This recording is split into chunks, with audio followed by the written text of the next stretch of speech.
Tapping case మరోసారి చర్చనీయాంశంగా మారింది. బీఆర్ఎస్ హయాంలో ప్రతిపక్ష నేతలు ప్రముఖులు ఫోన్లు ట్యాపింగ్ చేశారన్న ఆరోపణలపై విచారణ కొనసాగుతోంది. ఈ కేసులో అరెస్ట్ అయిన అడిషనల్ ఎస్పీ తిరుపతన్నకు సుప్రీంకోర్టులో బెయిల్ మంజూరైంది.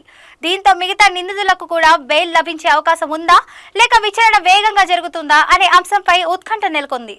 తెలంగాణలో ఫోన్ ట్యాపింగ్ కేసు గతేడాది సంచలనం రేపింది. ప్రభుత్వ అధికారాన్ని దుర్వినియోగం చేస్తూ పోలీసుల సహాయంతో ప్రతిపక్ష నేతలు సినీ ప్రముఖుల ఫోన్లు ట్యాపింగ్ చేశారు. ఈ కేసులో అడిషనల్ ఎస్పీ తిరుపతన్నతో పాటు పలువురు ఉన్నతాధికారులను పోలీసులు అరెస్టు చేశారు. అయితే తిరుపతన్న దాదాపు 10 నెలలుగా జైల్లో ఉండటంతో ఆయన తరపు న్యాయవాదులు సుప్రీంకోర్టును ఆశ్రయించారు. సుప్రీంకోర్టులో తిరుపతన్న బెయిల్ ను మంజూరు చేస్తూ నిందితుడు చాలా కాలంగా జైల్లో ఉన్నాడు, విచారణకు సహకరించాలి అని స్పష్టం చేసింది. అయితే సాక్షులను ప్రభావితం చేయరాదని ఆధారాలను చేర్పే ప్రయత్నం చేసిన ప్రభుత్వం బెయిల్ రద్దు కోరవచ్చని కీలక వ్యాఖ్యలు చేసింది. పాస్పోర్ట్ రద్దు, ఇతర షరతులను ట్రయల్ కోర్టు నిర్ణయించనుంది. ఈ కేసులో తెలంగాణ ప్రభుత్వం తిరుపతన్న బెయిల్ ను తీవ్రంగా వ్యతిరేకించింది. ప్రభుత్వం తరపున న్యాయవాది లూథ్రా ఇంకా కీలక సాక్షులను విచారించాల్సి ఉందని వాదించారు. తిరుపతన్న రాజకీయ నేతల ఆదేశాలతో హైకోర్టు జడ్జీల ఫోన్లను కూడా ట్యాప్ చేశారు. ఎన్నికల ఫలితాలు వచ్చిన వెంటనే ఆధారాలను ధ్వంసం చేశారని కోర్టు దృష్టికి తీసుకెళ్లారు. మరో 2 నిందితులు ఇప్పటికే విదేశాలకు పారిపోయారు. ఫోన్ ట్యాపింగ్ కేసులో మొదటి అడిషనల్ ఎస్పీ తిరుపతన్న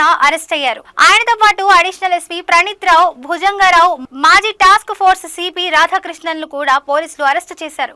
గత 10 నెలలుగా వీరు బెయిల్ కోసం ప్రయత్నించగా మంజూరు కాలేదు. చివరికి సుప్రీంకోర్టులో తిరుపతన్నకు ఊరట లభించడంతో ఇప్పుడు మిగతా నిందితులకు కూడా బెయిల్ రాకపోదా అన్న ప్రశ్న ఎదురవుతుంది. ఈ కేసు ఇక సాగుతుందా లేక మిగతా నిందితులు కూడా బయటకు వచ్చి అటకెక్కుతుందా అనేది వేచి చూడాలి. మరిన్ని అప్డేట్స్ కోసం మా ఛానల్ ని సబ్స్క్రైబ్ చేయండి.